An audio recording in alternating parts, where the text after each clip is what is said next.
আমি নরোত্তমপুর ইউনিয়ন থেকে বলছি, আমার ভোট আমি ধানের শীষে দিব। আমি সুন্দরপুর ইউনিয়ন থেকে বলছি, আগামী নির্বাচনে আমিও ধানের শীষে ভোট দিব। আমি ধানসিঁড়ি ইউনিয়ন থেকে বলছি, আগামী নির্বাচনে আমিও ধানের শীষে ভোট দিব। আমি ঘোষবাগ ইউনিয়ন থেকে বলছি, আগামী নির্বাচনে আমিও ধানের শীষে ভোট দিব। আমি চাপড়াশিরহাট ইউনিয়ন থেকে বলছি, আগামী নির্বাচনে আমিও ধানের শীষে ভোট দিব।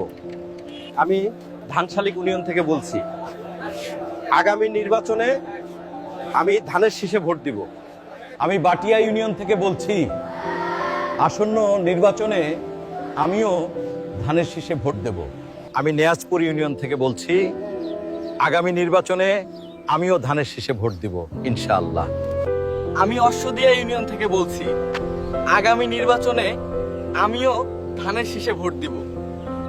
একটি অসাম্প্রদায়িক সুন্দর বাংলাদেশ গড়তে ধানের শীষে ভোট দিন।